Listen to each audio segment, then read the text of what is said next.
Less than a week to go for possibly the most unpredictable elections Bihar has seen in recent history. And perhaps in a telling indicator of how tumultuous the road so far has been, the NDA manifesto or the Sankalp Patra has finally been released. As expected, the focus is heavily on financially empowering women and generating jobs for the youth, two sections of the electorate who are likely to be game changers for Mandate 2025. हर युवा को नौकरी और रोजगार देना, 1 करोड़ से अधिक सरकारी नौकरी रोजगार प्रदान करना, 1 करोड़ महिलाओं को लखपति दीदी बनाने का काम बिहार की सरकार, बिहार एनडीए का संकल्प पत्र हम लोगों ने रखा है. Promises that were immediately dismissed by the opposition's chief minister candidate as a jumla. Listen in to Tejashwi Yadav. Her sector में जो है ये सरकार फेल रही, इसलिए इनको सॉरी पत्र लाना चाहिए था. और अगर इनका 20 साल का जो झूठा जुमला अगर आप लोग देखें, जो वादे इन्होंने किए थे 20 साल से, हर घोषणा पत्र 20 साल तक का जितना इन्होंने घोषणा पत्र लाया है, वो घोषणा पत्र भी कहता हुआ कि हमारा क्या हुआ. But what was more important in the manifesto was the messaging. For the first time, the 5 key constituents of the NDA, or the Panch Pandav as has been touted, together on the same stage, trying to dispel criticism of a rift within the ruling alliance. NDA ने एक साथ मिलकर संकल्प व्यक्त किया है. हम संकल्प व्यक्त कर रहे हैं कि बिहार को बहुत आगे हम ले जाएंगे. यहाँ समाज के सभी वर्गों के लिए हम काम कर रहे हैं, करते रहेंगे. गरीबों के लिए, किसानों के लिए, नौजवानों के लिए, महिलाओं के लिए, सबके लिए, सबका साथ सबका विकास जो हमारा पुराना संकल्प है, उसी संकल्प पर बिहार को हम आगे बढ़ाएंगे. But the opposition continues to highlight the cracks within the government, especially their perceived reluctance in throwing the full weight behind Nitish Kumar as the NDA CM face even after winning elections. Manifesto important घटना होती है चुनाव के अंदर, उसमें आप खाली मुंह दिखाने के लिए आगे भागे सब लोग. इतना क्यों डरते हैं मीडिया से? तो ये समझ के परे हम लोग, पर ये संकेत मिलता है डेमोक्रेसी में इनका विश्वास नहीं. मेरा आरोप इनके ऊपर ये है, ये मुखौटा पहने हुए हैं डेमोक्रेसी का. So the die has been cast and the stage is set for polling to begin on the 6th. Will the difference between the two warring alliances come down to the fine print of the promises made in their manifestos, or will it be a verdict on the perception battle of the unity? Bureau Report, India Today. All right, let's move on to our ground reports now. In Bihar, it is clearly a high-stake battle, and one name that finds resonance strangely from all political quarters and sides is Jan-Nayak Karpoori Thakur, who's just been given the Bharat Ratna. Well, we travel to Samastipur, Morwa, where which now, of course, is the constituency of Dr. Jagruti Thakur. Jagruti Thakur is the granddaughter of Karpoori Thakur, who was picked up from the footnotes of history and practically made the fulcrum of this election where personalities are concerned. Dr. Jagruti Thakur has entered the political arena, a young face carrying the weight of the legacy of her grandfather, Karpoori Thakur, and she is fighting this election under the banner of Jan Suraj. Here we caught up with her.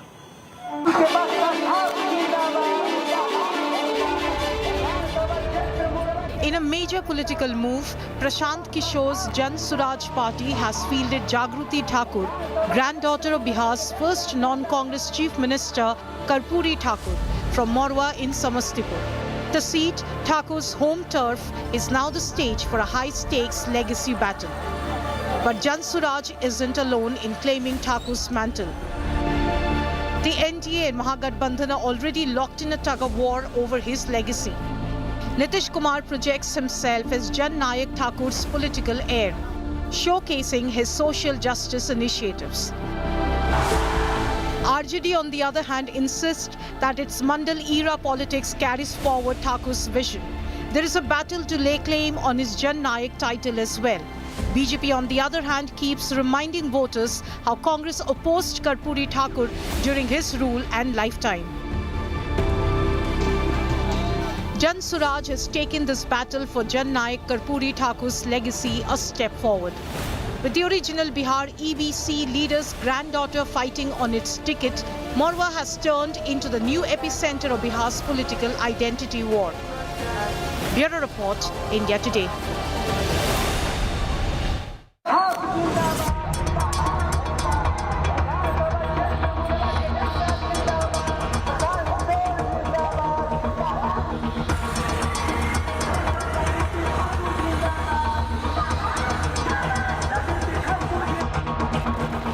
जागृति ठाकुर, जो legacy आप carry करती हैं, जो आपके grandfather जो के दादा की लेगेसी है, कैसे देखती हैं उसे, कैसे आगे बढ़ाएंगी? दादाजी की लेगेसी को सबसे पहले तो आपके चैनल के माध्यम से हम सारे अपने बिहार और समस्त देशवासियों को नमस्कार करते हैं। और जहां तक बात है दादाजी की लेगेसी को आगे लेके जाना, लेगेसी को तो आगे लेके जाना ही था, लेकिन उनके सिद्धांतों, उनकी विचारधारा को भी आगे बढ़ाना था।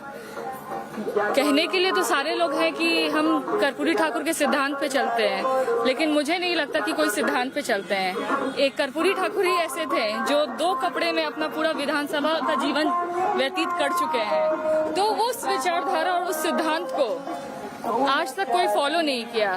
चुनावी माहौल है, सब जननायक का नाम लेते हैं, जननायक की भूमि को नमन कर रहे हैं, लेकिन जब चुनाव नहीं था तो कभी किसी को जननायक की याद नहीं आई, उनकी विचारधारा की याद नहीं आई कि जननायक ने कितनी कठिनाइयों से बिहार की, और खासकर ये मोरवा विधानसभा जो उनका कर्म भूमि रहा है। आप खुद देख रही हैं कि जो यहाँ की जनता है उनका जर्जर स्थिति हो चुका है जी। इसलिए मैंने सोचा कि मैं अपने दादा की जो विचारधारा उसको लेके आगे बढ़ूं। कभी सोचा था कि राजनीति में एंटर करेंगी, चुनाव लड़ेंगी?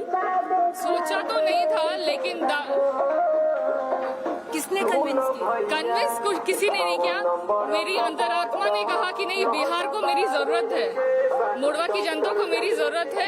जो जन्मभूमि पे तो सब आ रहे थे, लेकिन कर्मभूमि जो अधूरा छूटते जा रहा था, जननायक का नाम छूटते जा रहा था, उसको पूरा करना था। तो डॉक्टर तो आप है ही जी, पर राजनीतिक फील्ड में एंट्री करना जी, क्योंकि प्रशांत किशोर ने पूछा इसीलिए, या शुरू से ही मन था? मेरा शुरू से ही मन था, और प्रशांत भैया एक ऐसा विचारधारा लेके आए कि मुझे लगा कि मैं इस ऐसे अभियान में जुड़ूं कि जो एक बिहार बदलने का बात कर रहे हैं, शिक्षा, पलायन, सारी चीजों पे बात कर रहे हैं, जो अहम मुद्दे हैं जो कर्पूरी ठाकुर उठाया करते थे। जिंदगी भर कर्पूरी ठाकुर ने इसी तमाम मुद्दों पे ही राजनीति की है और उन्हें सफल किया है।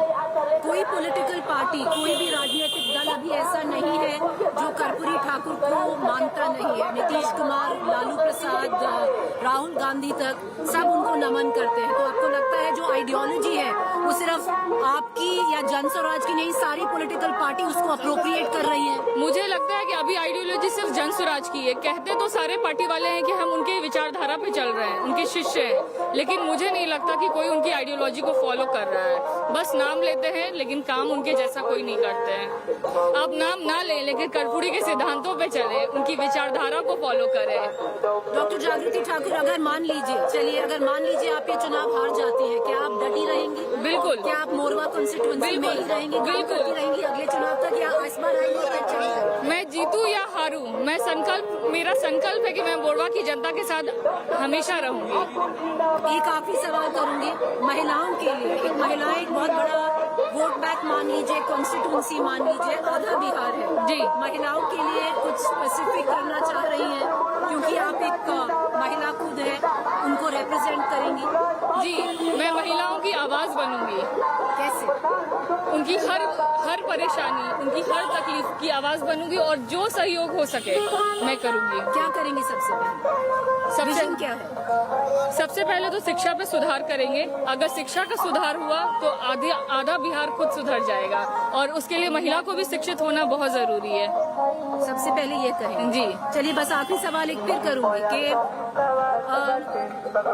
छोड़ेंगे नहीं, बिल्कुल नहीं, कुछ भी ऐसा नहीं है। परिणाम ठाकुर एक चुनाव के लिए आई, लड़ ली जी नहीं और चली गई। जी नहीं, परिणाम जो भी हो डटे रहेंगे। अगला चुनाव बिल्कुल बिल्कुल अगला चुनाव बिल्कुल। और मुझे पूर्ण विश्वास है कि मोड़वा की जनता मुझे पूर्ण आशीर्वाद देगी। बहुत शुक्रिया Jagriti ji, thank you so much. In Bihar's election battleground, legacy and lineage goes a long way. While there is legacy and lineage when it comes down to political lineage and legacy, there is also another legacy in Bihar, and that comes from the strongmen of Bihar, the Bahubalis, the controversial side of Bihar politics, many in the fray this time. And strangely, some of their daughters and sons also in the fray. We caught up with Lalganj candidate who's fighting on an RJD ticket, Shivani Shukla, who is the daughter of Munna Shukla, local don, strongman Bahubali, who is in jail today. And strangely, Shivani Shukla, who has come in from Leeds, studied from Leeds University, a product of DPS Karpoori in Delhi, educated, qualified with a law degree, has strangely no inhibitions to embrace her father's Bahubali legacy. Shivani Shukla जिंदाबाद, शिवानी शुक्ला जिंदाबाद, शिवानी शुक्ला जिंदाबाद, अल्टेन छाप जिंदाबाद। Shivani, what made you decide that you wanted to fight this election? When suddenly my name was brought up, and my mother and especially the people of this constituency were, I think, more than happy to have me here. Your mother has represented this constituency, your father's represented this constituency. Why you? Why not your mother? Because your father is in jail, but why not your mother? Yeah, I thought that my mother is gonna come. अच्छा चल गया ना। I really thought that my mother is gonna come, but you thought your mother is going to contest? Yeah. I came to help her. You came to help her? I did not come to fight election at all. Then? So as I said, suddenly my name was brought up, and everything, you know. But how was it sudden? Why not your mother? Why was it that you were chosen over your mother? How can I say that? Ask the people who chose me, right? Was your mother agreeable to you fighting this election and not her? See, our aim is to fight election and help as a social person. So, why is it a problem for a mother? She is fine that you're... Because usually we've seen she's the one who's taken on when your father's not been around to fight. Yeah. So as a mother, she did everything. Lalten chap. So as a mother, she has done everything. And मेरे लिए आया तो उन्होंने कुछ कहा नहीं है सच. She was okay. बात एक है ना कि is she just gonna back out because कि उन्होंने contest नहीं किया कि वो help नहीं करेंगे, ऐसा नहीं होता है. मेरी मम्मी जब नहीं भी जीती, मेरे पापा मम्मी जब नहीं भी थे, तो भी तो वो लोगों की मदद कर रहे थे ना. Point is to help people. Shivani, you are you've studied in the College of Leeds. लालटेन छाप, ध्यान रखिएगा. You're like I said, you have graduated from the Leeds University. You have been, I think you've studied law in Pune. You are Pune? No. Have you? Bangalore. Okay. So you've studied law in Bangalore. You are a DPS Karpoori product, right? Yeah. So with all of that, from what you represent in that other life and today where you are, taking on the legacy of your father, who in local parlance is known as a Don and a Bahubali. How do you reflect on that? You must be asked this question a lot of I don't think times. it's a legacy. Legacy होता है जो बिना breakage के pass down हो, right? हाँ. तो मेरे साथ ऐसा नहीं है. लालटेन छाप, आशीर्वाद दे भाई. मेरे मॉम डैड के साथ ऐसा नहीं हुआ है कि ये बिना ब्रेक के पास डाउन हुआ है. मेरे मम्मी पापा लास्ट 2 टर्म से नहीं थे, तो लेगेसी तो नहीं है. Yeah, let me ask that question again and rephrase that question, Shivani. Yes. The fact is, the legacy I'm talking of is not so much the legacy of inheriting a political legacy, but also taking forward a legacy which, like I said, in local parlance is the Bahubali legacy, the local Don legacy. लेके चल रही हूँ आगे. तो बाहुबली से आपका मतलब पहले क्या है ये बताओ. What is the local parlance of Bahubali? You tell When you me. say, If I start telling you the local understanding of Bahubali, which I think everybody standing here with me are gonna agree with me, is that Bahubali, one can only become Bahubali when people are there with that person with all their strength. And if that makes any person a Bahubali, then, and if I am taking that legacy, then I'm proud to have that. Because I am with all these people and they are with me. They have their strength with me. there are criminal cases. Your father's right now in prison on a murder charge. Your family, your uncles have been associated with criminal charges all through their course of the times. Somebody, like I said, who's led a very sheltered, very different life, to embrace this life. Lalten chap. To embrace this life. Do you not see a dichotomy? And own it. Ma'am, please come again. I'm very sorry. No I lost problem. you. I will. No. What I'm saying is that when you talk about Bahubali, right? It's your father has criminal cases. He's right now in jail on a murder charge. Your uncles had criminal cases. There is a past that is attached to your family name. You have led a sheltered life. You've been in, like I said, in Delhi, DPS, RK Puram, University of Leeds. How do you marry the two? How do you make sense of this and then taking this forward? Ma'am criminal background अगर उन लोग का है तो वो उन्होंने मेरे ऊपर छाया नहीं आने दिया. So they have not let that shadow even take even an inch of my shadow. Your father. Yeah. So they haven't done that. But you're fighting Shivani. You're being introduced as Shivani Shukla, Munna Shukla ki beti. So that I am, right? Exactly. My father is Munna Shukla. Exactly. So who are they gonna say my name for? So your father's friends, right? They must know you by your dad's name because they know your dad first. Similarly, here people know my dad first.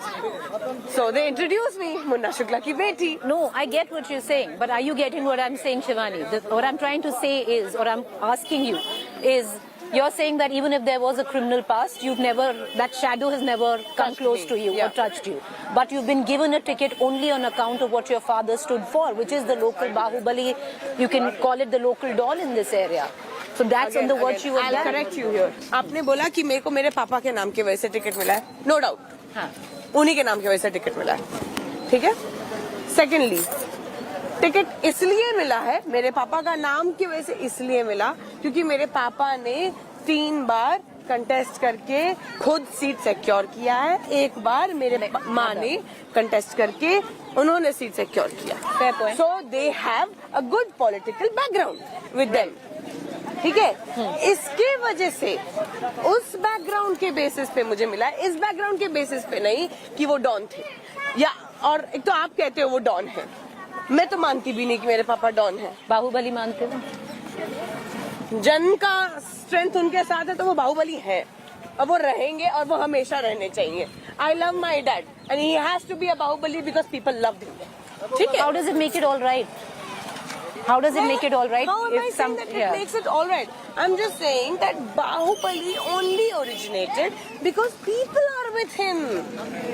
I'm not saying anything. You said you are romanticizing Bahubali. I am stating the facts about Bahubali. How did Bahubali came into an existence? I'm stating that. Shivani, the meaning of a Bahubali would be a local strong man, a muscle man. You said you are calling him a don, but somebody who's used criminal means. Yeah, so I'll just take last 3 questions, Shivani, with you, which is, one. No problem. So no, that's the definition, Shivani. You know what the definition is of a local don, what is a Bahubali. You know that. Local don. Okay. It is, no? No? I am not saying anything. You are saying everything. I'm not. Okay, so. I am listening to you. I'll say when I say. Say? What? You know what it means. So. I know. I told you what I mean. So there's no point romanticizing what it is. It is for what it is. That is. You think I'm romanticizing? According to me, that's a valid answer. Okay. No, fair enough. That's your answer. I get that. Okay. So, if you do win this seat, what is it that you're going to do differently than your dad? Than your father? Differently? Actually, I haven't compared right now. And so I can't say it differently. But what I do want to do is that... एक चीज मैंने notice की है that is missing in educational aspect here is that there should be some educational consultancies which can actually guide students as to what to study, what they want to be or what they can be. Okay? Because not everybody has money, financial means to meet the ends, right? But many wants to study. So, education is what you'd want to stress on. Sorry? Education is what you'd want to stress on. Yeah, I definitely want to stress on it because if people do get education, then it will be very much helpful for them to get the financial stability, to get a fair understanding of the society as a person and how it can grow, especially taking everyone together with themselves. Okay. Final question. Do you regret your past, Shivani? Do I regret my past? Yes, with your father's Bahubali legacy. Do you regret it? I'm asking you. Oh man. Like I said, you're from DPS. You're from, like I said, you've seen the world. Why should I regret anything? You don't? Why? I'm asking you. No, why? I mean, I'm really telling you, why should I regret it? My dad is a fair person. You and many other people who don't know my dad personally cannot say what he is and what he is not. I know my dad. I only look at the news report. Exactly. Yeah, I only look at the news report. And when you look at that... See, ma'am, again, can you say that everybody is getting justice? Can you say that with 100% thing that everybody in India is getting justice? Of course they're not. What's the comparison? Exactly. But what's the comparison between your father and everyone getting justice? Okay, that's the point. That every news cannot be right, ma'am. You cannot be saying that 100% is right. There are manipulations, which is very much true, which is going on and very much So you think he's prevailing. been misrepresented? Yes, ma'am. And but you own the title of Bahubali. You say there's nothing wrong with that. Understanding what the connotation of ma'am, that again, is. you are making two different things coming together and aligning them to make it seem that it's one line, but it is not. It's two lines, maybe walking parallelly, but it is not one line. Do not do that, ma'am. I'm being very clear to that. Bahubali is different aspect. Okay. And getting justice is different aspect, ma'am. Okay, so you own that part. Hello and welcome. You're watching To The Point. I'm Preeti Chaudhary. We come to you right in front of the Vidhan Sabha in Patna. Stunning this evening, resplendent. And our top story comes in from Patna. Even though electioneering has moved way beyond just what manifestos are all about. Well, today, Patna in Bihar was all about the manifesto release of the NDA. It was a quick 60-second press conference. But what it has also lent itself to is the comparison of two manifestos, that of the NDA and that of the Mahagathbandhan. Having said that, the NDA had already made enough promises before the manifesto has come in. The Mahagathbandhan has put forth its own Sankalp Patra or manifesto. Here is a comparison of both manifestos of the Mahagathbandhan. Good evening.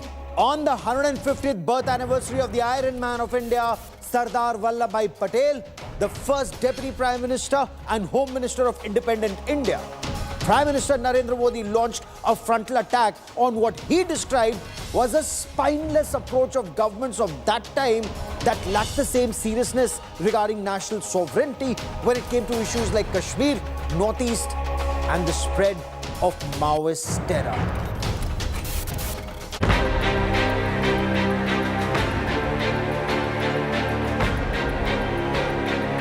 All-out war for Sardar's legacy.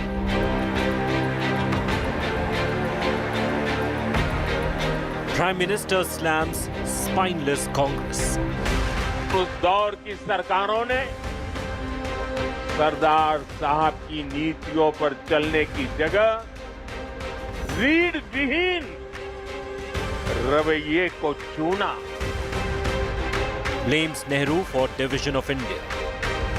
सरदार साहब चाहते थे पूरे कश्मीर का विलय हो, लेकिन नेहरू जी ने उनकी वो इच्छा पूरी नहीं होने दी. Congress counters with ban RSS demand.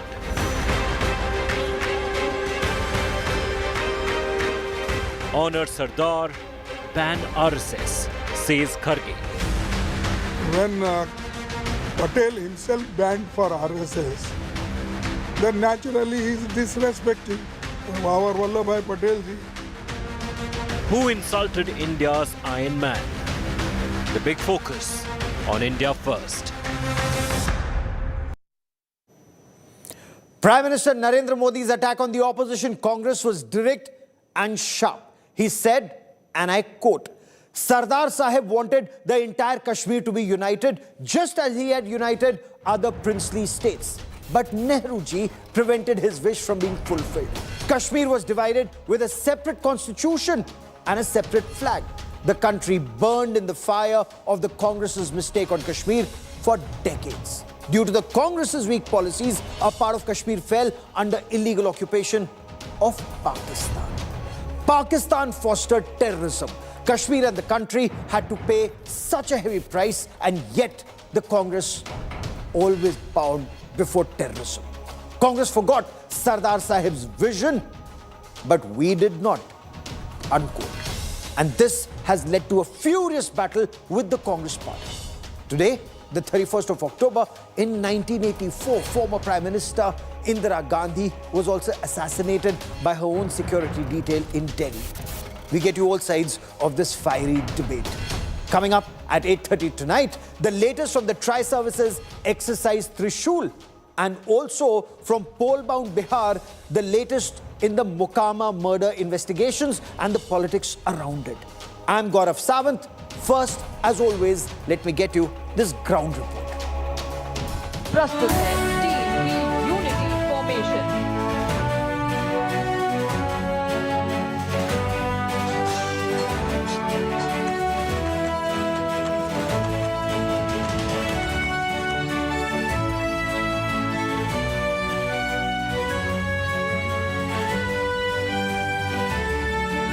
India celebrates Rashtriya Ekta Divas, marking the 150th birth anniversary of Iron Man of India, Sardar Vallabhbhai Patel. एकता की दौड़ का शुभारंभ किया माननीय गृह एवं सहकारिता मंत्री श्री अमित शाह जी द्वारा.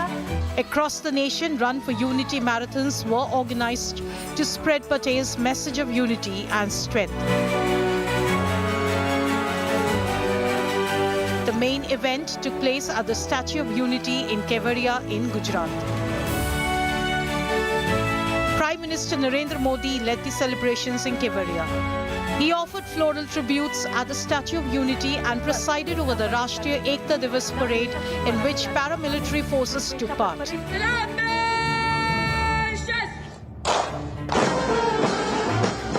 Modi administered the oath of unity at the event. मैं सत्यनिष्ठा से शपथ लेता हूं कि मैं राष्ट्र की एकता, अखंडता और सुरक्षा को बनाए रखने के लिए स्वयं को समर्पित करूंगा।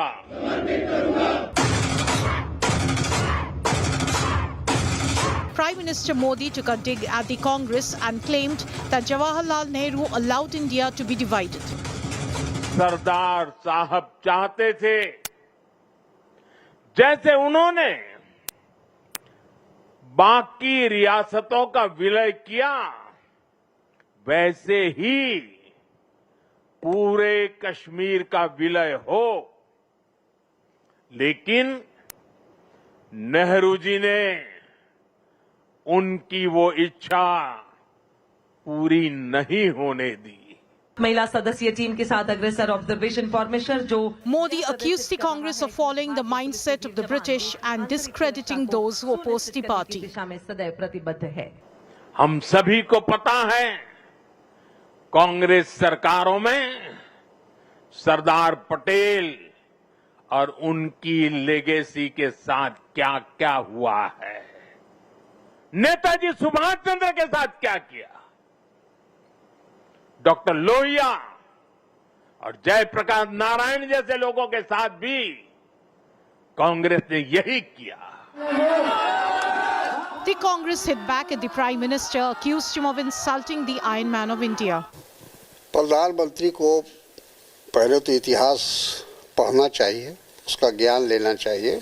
सरदार पटेल का एक तरह से वो अपमान कर रहे हैं, उनको लौह पुरुष कहा जाता है।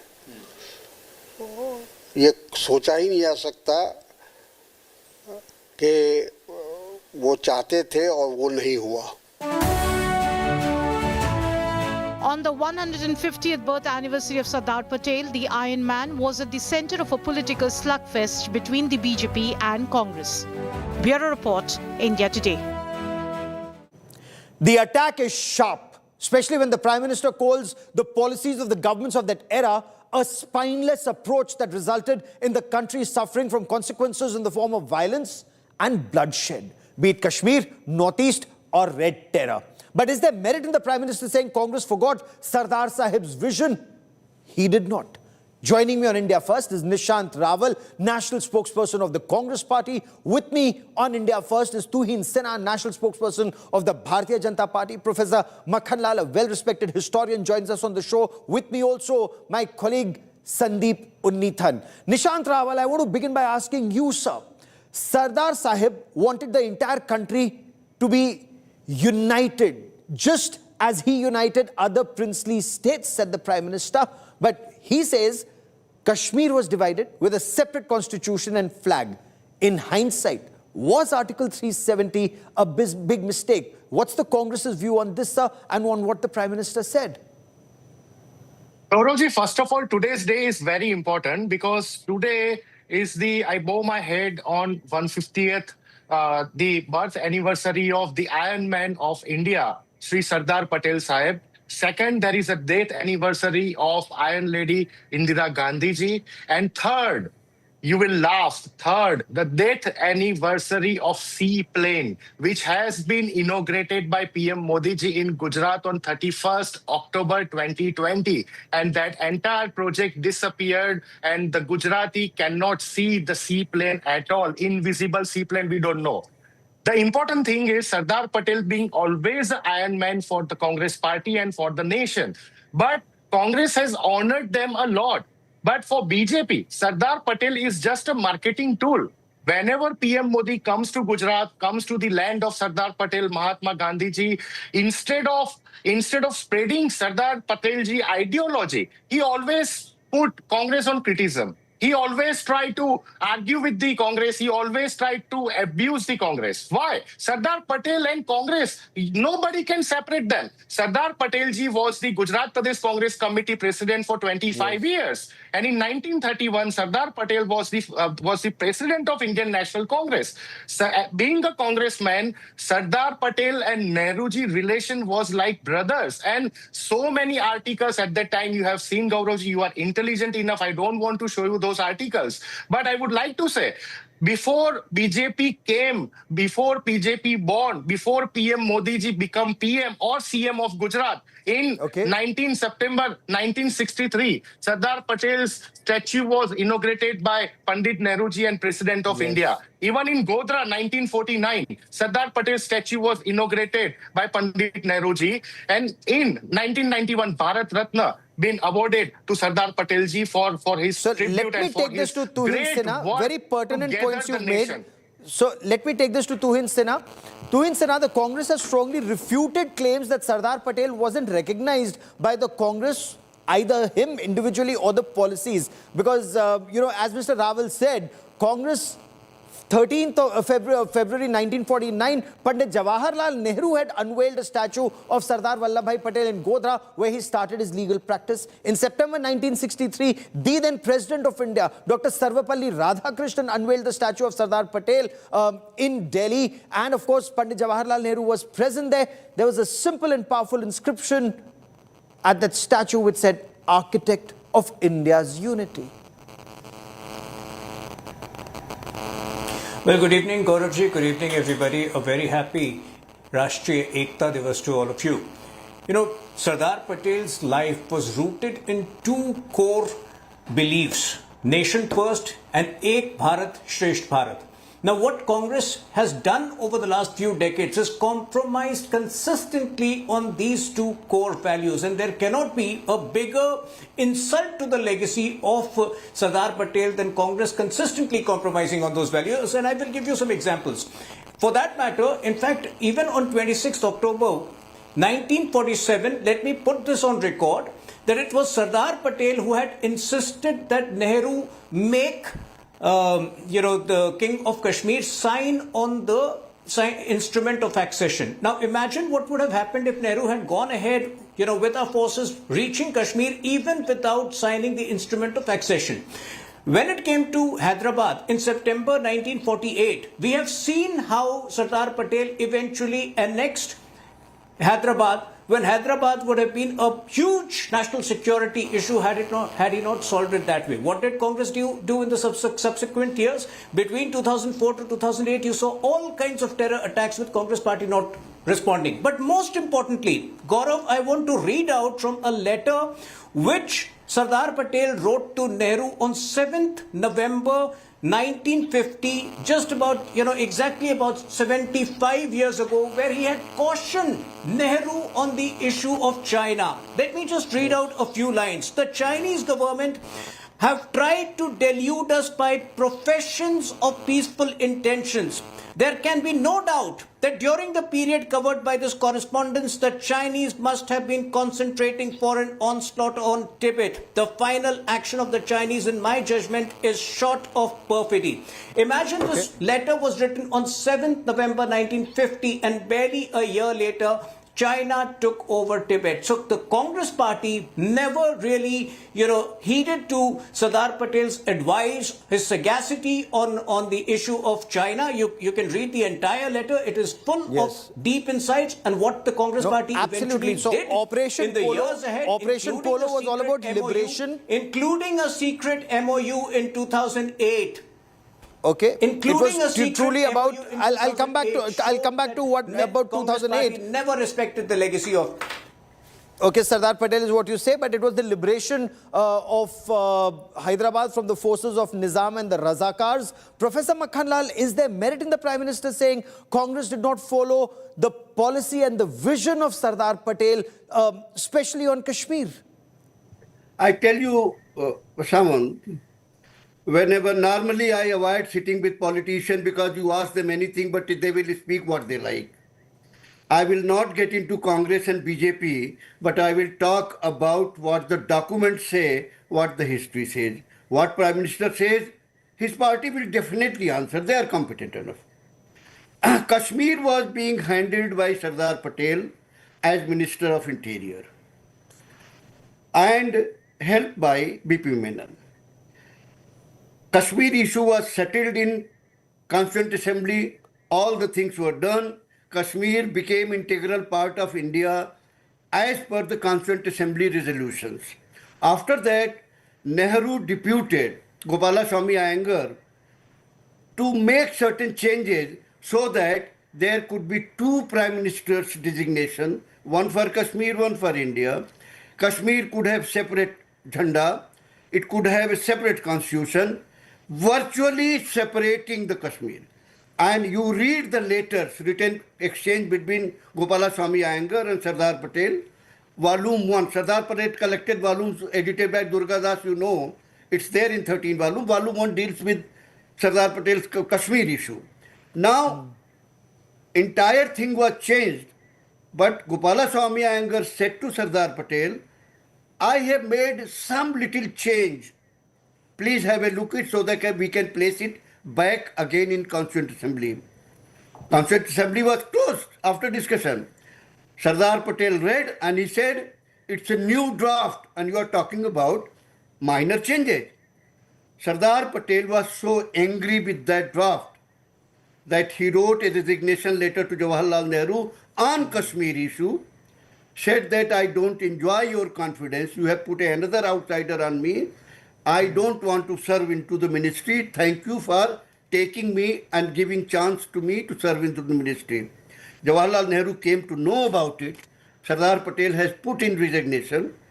Before it could be leaked out, Nehru also, seventh sense prevailed.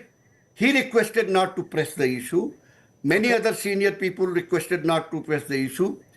So Sardar Patel's resignation did not go into press, but remained in file. Anybody can see it into volume 1, entire letter reproduced. So Sardar Patel later on said it was virtually ready, all finished, but Nehru's insistence for this inclusion of 370, not through Constituent Assembly, remember this, it was put by the special power of President of India, not by Constituent Assembly. And what Modi did, some leaders said, Modi, let him take birth for 10 times, let him become a Prime Minister 10 times. He cannot touch Article 370. What they forgot is, somebody who has the power to insert an article in the Constitution will have the power also to withdraw it. So Article 370 was that festering wound that was finally sorted out on the 5th of August in 2019. By same method, President withdrew that out of the Constitution. There was people thought... What was the need to introduce it in the first place is that festering wound for so many decades. But Sandeep, Sardar Patel had very effectively sorted out issues related to 560 states and principalities, including Hyderabad, which had a formidable military force, Operation Polo. Now, he called Nizam of Hyderabad under the Nizam and the Razakars festering cancer in India's belly, or words to that effect, and Operation Polo was that chemotherapy to sort it out. That approach... Go on, Sandeep. Surgical strike that Sardar Patel put into play to ensure that this very crucial part of India would remain with India. And that was Sardar Patel being at his pragmatic best. I mean, he was a proponent of real politics, what we call today. It's very fashionable after Henry Kissinger and his writings and his actions. But Sardar Patel proved that way back in the 1940s with Operation Polo, when he sent the Indian Army to reintegrate Hyderabad into India and use extreme force, use the Indian Army against the Nizam of Hyderabad, who wanted to break away. In collusion with foreign powers, there was arms, ammunition, manpower being trained precisely for this reason. And you would have a Kashmir-like situation in the heart of India, in Hyderabad, and that is exactly what Sardar Patel, averted with Operation Polo by sending the Indian Army in. It was very, very important that was possibly India's first surgical strike. Absolutely. It's interesting you put it as India's first surgical strike of the Indian Army as part of police action Operation Polo. But Nishant Rawal, does it not remain a fact that Dr. Manmohan Singh had described, I want to just cut to his tenure, left-wing extremism he defined as the biggest threat to India's internal security. Left-wing extremism had claimed not just lives of those 75 CRPF personnel, but virtually the entire Congress leadership. Today, the Narendra Modi government says they're on the cusp of declaring India red terror free by 31st March 2026. And this is the difference that the Prime Minister points out on left-wing extremism, on terrorism. The policy is taking forward Sardar Patel's legacy. See, Gauravji, there are two things discussed going on here right now. Back to the 1947 war and what happens to POK and what happens to the policy made by the government of India at that time. And the second policy history. PM Modi ji, when he arrives at Statue of Unity and started his speech, he tried to modify, he tried to divert the topic. You remember, well, Professor Ji already said about that, but I would like to say one statement only. Dehradun, 4th June 1948, when war was going on between India and Pakistan, the first war, right? And we captured almost 70% of the Kashmir part, and Srinagar was also included in India. At that time, there was a correspondence between Sardar Patel ji and Gopala Swami, and Sardar Patel ji mentioned, I'll just quote two lines. The military position is none too good. Permit me to say one line. Permit me to say one line, sir. Are strained to the uttermost, right? So the thing is, Sardar Patel ji's major concern was Junagadh and Hyderabad princely states, not Jammu and Kashmir at that time. Second thing, the relation between Nehruji and Sardar Patel. See, two real brothers, two real sisters, they might have difference of opinion, but that doesn't mean that relation is like, one is going north side, one is going south side. No, whatever decision they have taken, they have talked about that. It was with the mutual understanding. But my major concern is when PM Modi ji talking about legacy of Sardar Patel ji, I would like to show one picture. Can you see this picture? This tweet is by Deputy CM of Gujarat, Mr. Harsh Sanghvi. Can you see this picture? Sardar Patel ji, the legend of India, is blur, and PM Modi ji seems dark. Means PM Modi ji level is now above than Sardar Patel's legacy. It's not worth it. Even today, our Congress president took an oath at this particular day, when in 2027, when we form the government in Gujarat, our first step will be the Sardar Patel Stadium name. We will catch back. Why the Sardar Patel Stadium name in Ahmedabad has been international stadium name has been changed by PM Modi government with Narendra Modi Stadium. That is the major part that you are not respecting legacy of Sardar Patel ji. The only point, if you permit me, and Sandeep Punnithan and Professor Makhanlal with me on this broadcast, do keep in mind, Srinagar was always with India. Srinagar was never lost. Srinagar was almost lost. You know, the Pakistani raiders were barely 10 kilometers outside Srinagar, according to Sam Manekshaw, and Professor Makhanlal, will weigh in on that. That's the time when Sardar Vallabhbhai Patel asked Pandit Jawaharlal Nehru, Jawahar, do you want Kashmir or not? And when Pandit Jawaharlal Nehru said, of course I want it, he turned around and told Sam Manekshaw, there you have your orders, send in the army. And this has been narrated by Field Marshal Sam Manekshaw himself. But before I bring in Professor Makhanlal, Tuhin Sinha, respond. The government celebrating too soon on red terror. 11 districts still remain impacted. Challenges of urban Naxal still remains. And the Congress party now says that the attempt of the BJP is to show Prime Minister Narendra Modi is even larger than Sardar Patel. That's the allegation the Congress is leveling. You know, from 110 odd districts impacted by Naxal terror in 2014 to barely 10 to 11 districts impacted now. Isn't that a huge achievement? There are days when 250 to 300 dreaded Naxals have surrendered on a given day. So I think we are very close. We are on the cusp of a Naxal-free Bharat. But when we talk about Naxal-free Bharat, which anyway is the biggest tribute to Sardar Patel on his 150th birth anniversary year. Let's listen in. I want our viewers to listen in to then Prime Minister Dr. Manmohan Singh talk about the threat posed by left-wing extremism when he was Prime Minister. Listen in for a moment. Concrete measures to deal with the very grave threat of Naxalism.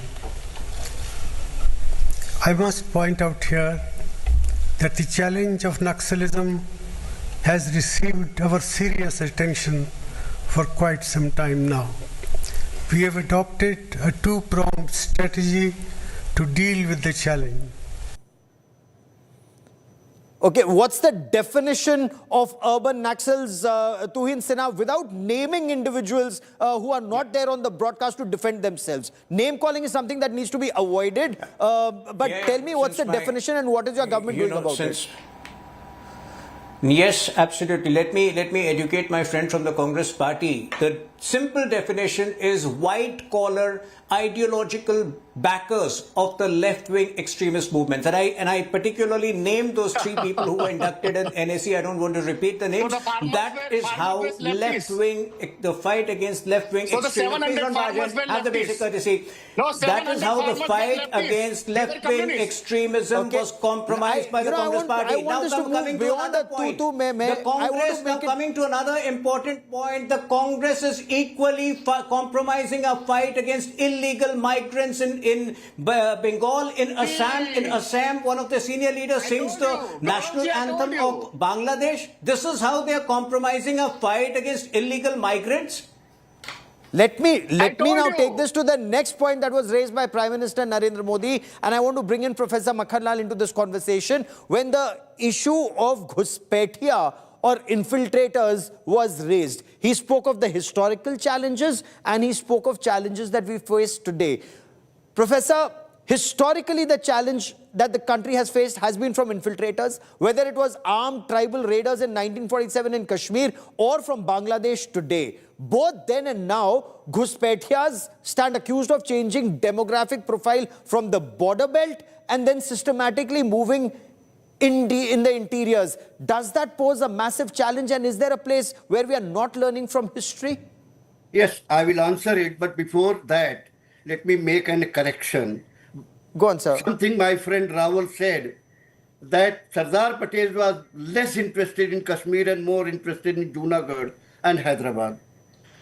Here is the first volume of Sardar Patel correspondence, 400 pages. All correspondence between Sardar Patel, Abdullah, Nehru, Mountbatten, it's here. Sardar Patel has not spent even 20 pages on Hyderabad and Junagadh as these 400 pages on Kashmir are there. Kashmir was very central to discussion between Nehru and Sardar Patel, and Sardar Patel in fact gave up because of Nehru, Edwina Mountbatten and Mountbatten's scheming, going to international, going to UNO and all that. Let us accept that Nehru was also a human being. Only God can be faultless. All humans have the problems. So let us not make somebody God. Nehru was a human being. Let us accept that yes, he committed mistake. Okay. As far as infiltration is concerned, read biography of Ahmad Faraz. Ahmad Faraz, I don't know anyone of you have heard of him. A great poet in Pakistan. Yes. He was in 1947 MA student in Peshawar. He came along, he has written in his autobiography and biography that it was Pakistan army. Along with that, I also infiltrated India. It was army, but name was given Kabailis. Raiders. Let us accept that. It was all innovation. It was army which raided. Nehru did not accept it till the last because his friend, Sahibzada is who? Liaquat Ali Khan. Never he said, dear Mr. Prime Minister, dear Sahibzada.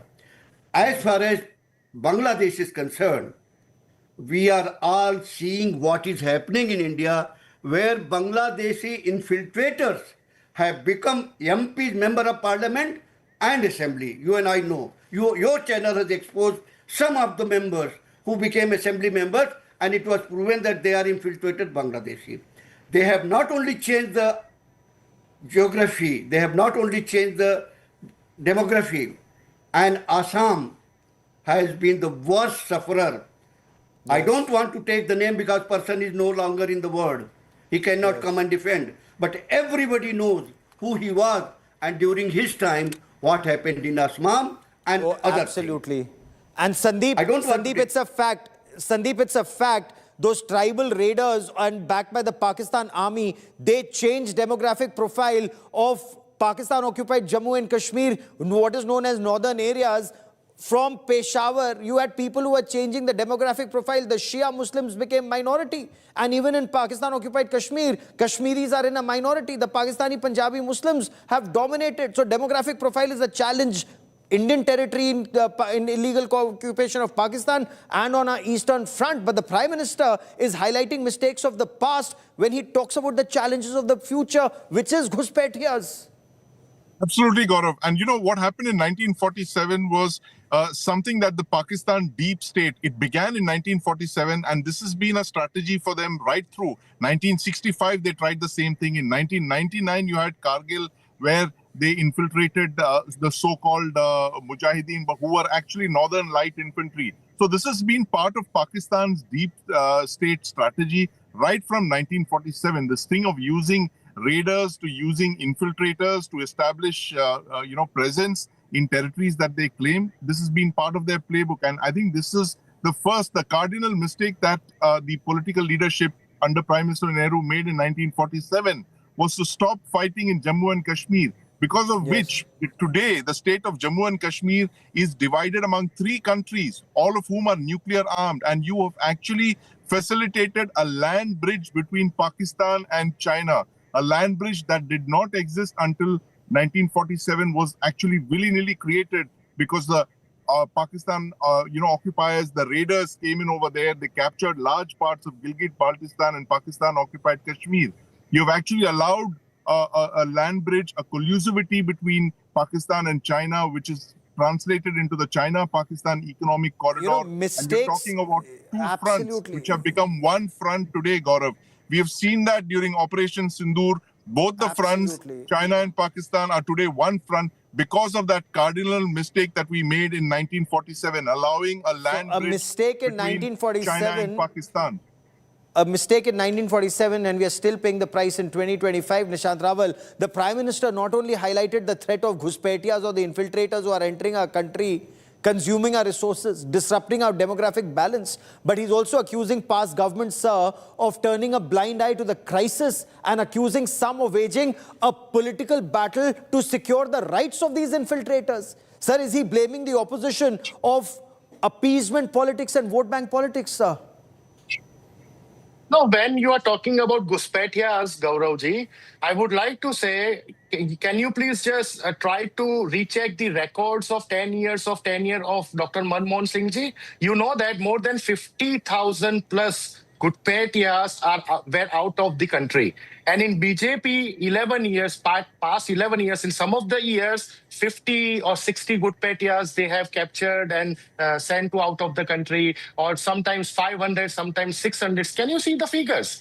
How can PM Modi ji talk about Ghuspetiya thing and abuse the past governments at the day of Sardar Patel ji's Janma Jayanti when your government records and states are too less than last 10 years of UPA Congress government? Okay, if you have the central government, you have the central rights. West Bengal state government, the border area is under the CRPF, under the border security forces, under the Indian Army. Why you are not giving orders? Why you are not capturing them within our geography, within the state of Delhi, within the state of Gujarat, within the state of Maharashtra, right? We know that. We all know that. Gauravji, I'm accepting that Ghuspetiyas and majorly Bangladeshis are everywhere. Even they are sitting in my city also. I know some of the area, and whenever we get chance, whenever we get the proof that few 15, 20 Guspetias are staying here without any ID proofs, we always, as an opposition, responsible opposition, we always try to inform to the authorities. But to seize the border, to save the border, is the major responsibility of Guru Mantri Amit Shah ji and the Defense Minister Rajnath Singh ji. You cannot abuse. You cannot just go away from your responsibilities. Pertinent point you raised there, and let me take this to Tuhin Sinha. Sir, the BJP has been in power for the past 11 years, and it's had the numbers in the past 11 years independently as BJP also and as part of NDA also. So instead of blaming the opposition, the Home Ministry and the Defense Ministry, both under the BJP, why hasn't this issue been sorted out? Let me quickly point out, Gaurav, let me quickly tell you some of the things which the Assam government has done to arrest illegal migration. Number one, we have invoked the Immigrants Act of 1950. Now, DMs can independently take the call on who is an illegal migrant based on papers. Number two, in certain areas where Hindu population, the ethnic minority rather, were extremely vulnerable, now they are empowered to have arms. And number three, Aadhaar card is not being issued to anybody who is above 18 years of age. Now, the Congress stands opposed to it, and that is why they are trying to protect illegal migrants in all of these areas by, at times singing the Bangladesh national anthem and at other times steadfastly opposing it. Our commitment is that in all the border states, let the BJP government come to power. We will do what we have done in Assam. In Assam, we have allayed the demographic danger by a good 2 decades. We will do the rest in all the other states, including the Santhal Pargana area of Jharkhand. Okay, Professor Makhanlal wants to come in. Go on, sir. Just 20 seconds, please, Gauravji. Just 20 seconds, please. Sandeep, I like the way you put the statistics. I like the way you said these many hundred thousands were sent abroad. Between 1947 and 77 gap, 2 years, you ruled till 2014 with gaps of few years. In whose regime, in whose government time these Guspetias came? And what the government was doing. It appears very nice to say what the Home Minister is doing, what the Defense Minister is doing today. Since when these came, Ziaul Haq had said that terrorists and Guspetia are our army. वो वाजपेयी के जमाने में नहीं कहा था उन्होंने. He did not say in Vajpayee's government or in Modi's government. When he said that Guspetias and terrorists are our army, what did you do with that? Rohingya went right up to Jammu and Kashmir. In Delhi, they are occupying areas. In whose regime they came? Let us accept the responsibility that if our house is burning, don't blame who is saving less and who is saving more. Just blame first why the house got into fire. How the house Absolutely. On the issue of Guspetias, I'm surprised that everybody is not on the same page, Sandeep, because this isn't a threat to an opposition-ruled state or a central-ruled state or a ruling party-ruled state. This is a threat to our country and to our future generations. If demographic profile is being changed in the manner in which General Sinha wrote about it, and such a long time back, late General Sinha. Absolutely, Gaurav. Demographic, as they say that, demography is destiny. And this is what's happened to several districts of ours adjoining our neighbors, where, you've seen massive changes in demography. This is not to target any particular community or any political party, but the fact is that there have been serious demographic changes along the border districts, especially bordering Bangladesh. And let's not forget, Gaurav, that we went to war with Pakistan in 1971 because the Pakistan military deliberately pushed refugees in to alter the demography of our border areas. And we are still grappling more than 50 years later. Most of our northeastern states are still grappling with the effects of what happened in 1971. And this is something that continues till date, that you have entire border districts that have been changed, the demography has been changed, majorities have been turned into minorities in all of those districts. So this is something that is really worrying, because you're talking of literally, genocide of a different nature, a cultural genocide that has been brought about by, infiltration, by, migrants coming and settling and altering demographies of entire districts of India. You know, and that just shows how myopic some of our leaders are if we are not realizing how grave a threat of these Ghuspetias is to our future generations. So we are not only, you know, perhaps for votes in today's generation, we are going to destroy the families and future of our next generation in our country with these Ghuspetias. Professor Makhanlal, before I bring in Mr. Rawal. Country will not survive, forget about generations. If we don't care Ghuspetia, if we don't care infiltrators, if we don't bother about the changing demographic system, rest assured I have Institute of History. I can tell you examples right from all over the world. Absolutely. Any country which has not taken care of changing demographic structure has ceased to exist. Its original population has become subservient and they have ceased to matter. As simple as that. And militarily, everyone's read about the Trojan horse. Many of these infiltrators are being seen as the Trojan horse in various countries. General Ziaul Haq used them as a weapon. We know of that, and yet we don't open our eyes to it. Gaurav, he openly said, so I am not bothered about Congress left divide. I am bothered about this country. My loyalty is with country, and I appeal everybody to think about the country and not the criticism of Modi, Shah, or this and that. Think about the country. If country will survive, you will also survive. Otherwise, end of it. Absolutely. Late General Sinha's report on Assam must be made public, and all those details put out in public domain about the change in demographic profile around the India-Bangladesh border in Assam, and Sandeep subsequently in Bengal, the other reports that have come out. But Mr. Rawal, the Prime Minister also accuses the Congress of appeasement politics and pursuing the agenda of outside forces. He gave the example of Vande Mataram, for example, saying the Congress removed a portion of Vande Mataram on religious grounds. He seems to indicate that the Congress divided the society and furthered British agenda. Then the Congress decided to break, cut and divide Vande Mataram. It laid the foundation of India's partition. How would you respond to that, sir? Gauravji, even today, small block level programs, whenever we have any block level programs, we start our programs with the song of Vande Mataram. Vande Mataram was first time sung officially in any political way in Congress Adhiveshan before we got the freedom. And this is the fact. Vande Mataram is in heart and soul of each and every Indian. And who bring British agenda, everyone knows, the history knows, the small students also knows that who supported Britishers, which people were mafias and they were taking 60 rupees worth of pension from the British government. We all knows. We also knows in 1942, when Bharat Chodo Andolan was going on, a small kid worth of 2 years and a vrud, like a aged person of 80 years, 85 years, joined Bharat Chodo Andolan. But none of the leader of RSS, none of the leader of Hindu Mahasabha joined that project.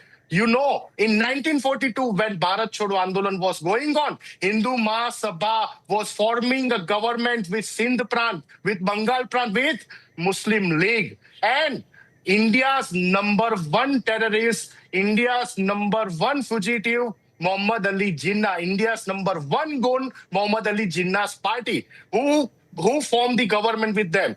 Later on, this is the BJP policy. Later on, you were criticizing PDP as the terrorist political party, and you run the government with them for 2.5 years.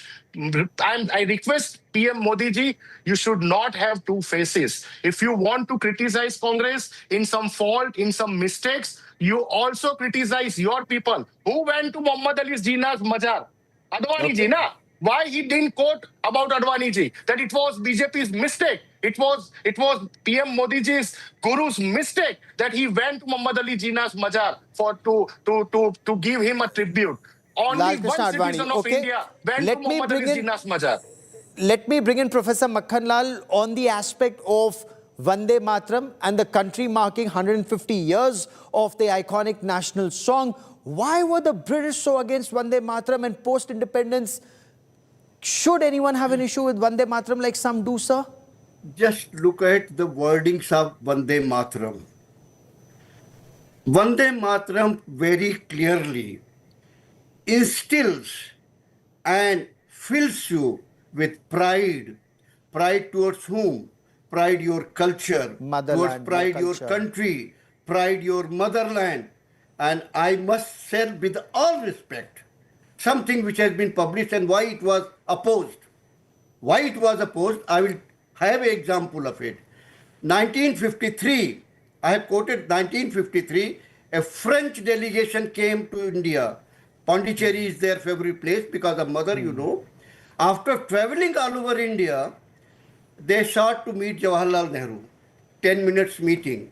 It has all been published first in French, now English translation is available. Search on net, you will find.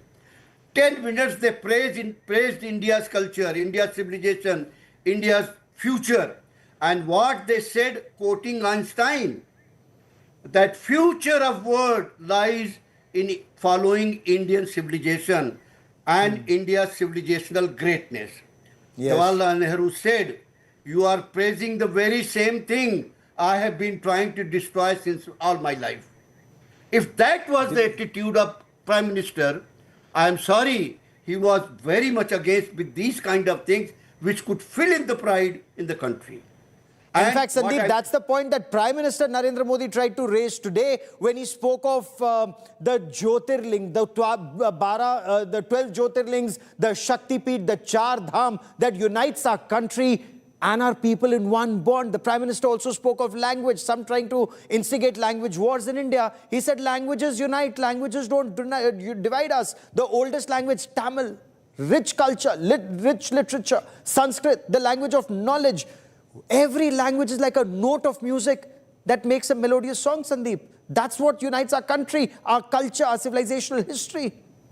Absolutely, Gaurav. You know, what you said is absolutely right. Civilizational history. You know, India is may have been a republic only in the 1950s, but before that, we are the birth anniversary of the Iron Man of India, Sardar Patel, the first Deputy Prime Minister and Home Minister of independent India.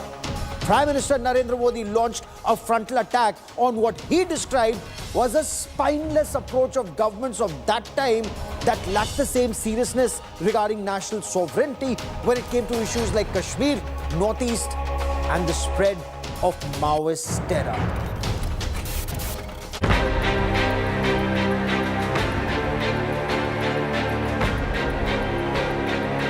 All-out war for Sardar's legacy.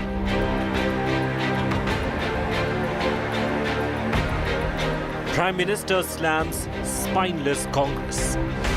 उस दौर की सरकारों ने सरदार साहब की नीतियों पर चलने की जगह रीढ़ विहीन रवैये को चुना.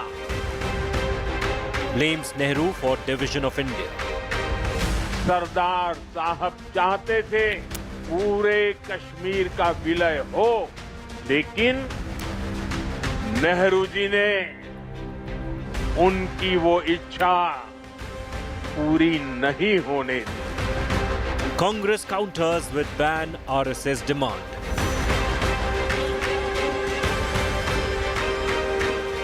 Honor Sardar, ban RSS, says Kharge. When Patel himself banned for RSS, then naturally he is disrespecting our Vallabhbhai Patel ji. Who insulted India's Iron Man? The big focus on India first. Prime Minister Narendra Modi's attack on the opposition Congress was direct and sharp. He said, and I quote, Sardar Sahib wanted the entire Kashmir to be united just as he had united other princely states. But Nehru ji prevented his wish from being fulfilled. Kashmir was divided with a separate constitution and a separate flag. The country burned in the fire of the Congress's mistake on Kashmir for decades. Due to the Congress's weak policies, a part of Kashmir fell under illegal occupation of Pakistan. Pakistan fostered terrorism. Kashmir and the country had to pay such a heavy price, and yet the Congress always bowed before terrorism. Congress forgot Sardar Sahib's vision, but we did not. Unquote. And this has led to a furious battle with the Congress party. Today, the 31st of October in 1984, former Prime Minister Indira Gandhi was also assassinated by her own security detail in Delhi. We get you all sides of this fiery debate. Coming up at 8:30 tonight, the latest from the Tri-Services exercise Trishul, and also from poll-bound Bihar, the latest in the Mokama murder investigations and the politics around it. I'm Gaurav Sawant. First, as always, let me get you this ground report. प्रस्तुत है team unity formation.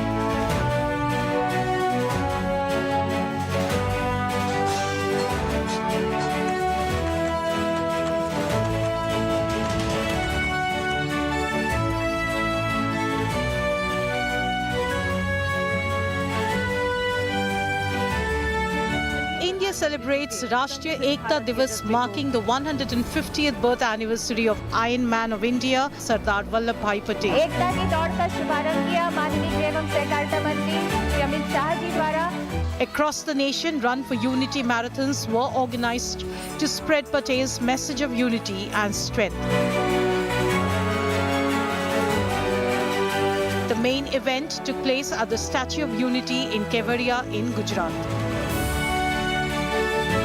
Prime Minister Narendra Modi led the celebrations in Kevadia. He offered floral tributes at the Statue of Unity and presided over the Rashtriya Ekta Divas parade, in which paramilitary forces took part.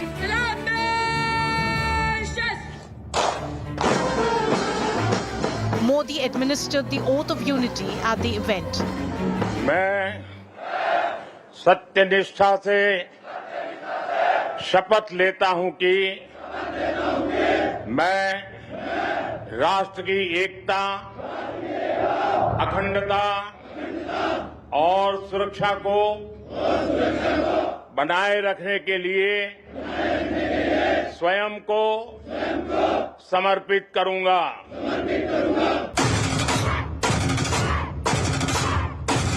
Prime Minister Modi took a dig at the Congress and claimed that Jawaharlal Nehru allowed India to be divided. सरदार साहब चाहते थे जैसे उन्होंने बाकी रियासतों का विलय किया, वैसे ही पूरे कश्मीर का विलय हो। लेकिन नेहरू जी ने उनकी वो इच्छा पूरी नहीं होने दी। महिला सदस्यीय टीम के साथ अग्रसर ऑब्जर्वेशन फॉर्मेशन जो Modi accused the Congress of following the mindset of the British and discrediting those who opposed the party. दिशा में सदैव प्रतिबद्ध है। हम सभी को पता है कांग्रेस सरकारों में सरदार पटेल और उनकी लेगेसी के साथ क्या क्या हुआ है। नेताजी सुभाष चंद्र के साथ क्या किया, डॉक्टर लोहिया और जयप्रकाश नारायण जैसे लोगों के साथ भी कांग्रेस ने यही किया। The Congress hit back at the Prime Minister, accused him of insulting the Iron Man of India. प्रधानमंत्री को पहले तो इतिहास पढ़ना चाहिए, उसका ज्ञान लेना चाहिए। सरदार पटेल का एक तरह से वो अपमान कर रहे हैं, उनको लौह पुरुष कहा जाता है। ये सोचा ही नहीं जा सकता कि वो चाहते थे और वो नहीं हुआ। On the 150th birth anniversary of Sardar Patel, the Iron Man was at the center of a political slugfest between the BJP and Congress. Bureau Report, India Today. The attack is sharp, especially when the Prime Minister calls the policies of the governments of that era a spineless approach that resulted in the country suffering from consequences in the form of violence and bloodshed, be it Kashmir, Northeast or Red Terror. But is there merit in the Prime Minister saying Congress forgot Sardar Sahib's vision? He did not. Joining me on India First is Nishant Rawal, national spokesperson of the Congress Party. With me on India First is Tuhin Sinha, national spokesperson of the Bharatiya Janata Party. Professor Makhanlal, a well-respected historian, joins us on the show. With me also, my colleague Sandeep Unnithan. Nishant Rawal, I want to begin by asking you, sir. Sardar Sahib wanted the entire country to be united, just as he united other princely states, said the Prime Minister. But he says Kashmir was divided with a separate constitution and flag. In hindsight, was Article 370 a big mistake? What's the Congress's view on this, sir, and on what the Prime Minister said? Gauravji, first of all, today's day is very important because today is I bow my head on 150th, the birth anniversary of the Iron Man of India, Sri Sardar Patel Sahib. Second, there is a death anniversary of Iron Lady Indira Gandhi ji. And third, you will laugh, third, the death anniversary of Seaplane, which has been inaugurated by PM Modi ji in Gujarat on 31st October 2020. And that entire project disappeared and the Gujarati cannot see the seaplane at all. Invisible seaplane, we don't know. The important thing is Sardar Patel being always an Iron Man for the Congress party and for the nation. But Congress has honored them a lot. But for BJP, Sardar Patel is just a marketing tool.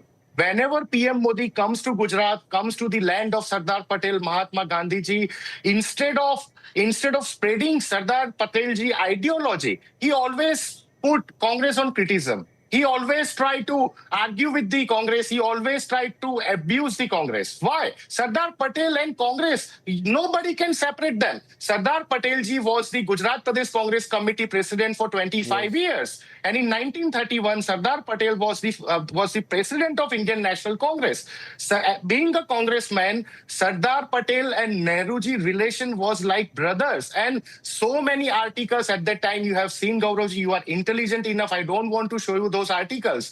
But I would like to say, before BJP came, before BJP born, before PM Modi ji become PM or CM of Gujarat, in 19 September 1963, Sardar Patel's statue was inaugurated by Pandit Nehruji and President of India. Even in Godhra, 1949, Sardar Patel's statue was inaugurated by Pandit Nehruji. And in 1991, Bharat Ratna been awarded to Sardar Patel ji for his tribute and for his great work. Very pertinent points you've made. So let me take this to Tuhin Sinha. Tuhin Sinha, the Congress has strongly refuted claims that Sardar Patel wasn't recognized by the Congress, either him individually or the policies. Because, as Mr. Raval said, Congress 13th of February 1949, Pandit Jawaharlal Nehru had unveiled a statue of Sardar Vallabhbhai Patel in Godhra, where he started his legal practice. In September 1963, the then President of India, Dr. Sarvapalli Radhakrishnan, unveiled the statue of Sardar Patel in Delhi. And of course, Pandit Jawaharlal Nehru was present there. There was a simple and powerful inscription at that statue which said, "Architect of India's Unity." Well, good evening, Gauravji. Good evening, everybody. A very happy Rashtriya Ekta Divas to all of you. You know, Sardar Patel's life was rooted in two core... Hello and welcome to this week's Roundtable. The battle for Bihar, the big election of 2025, is in its final stretch with the first for Bihar.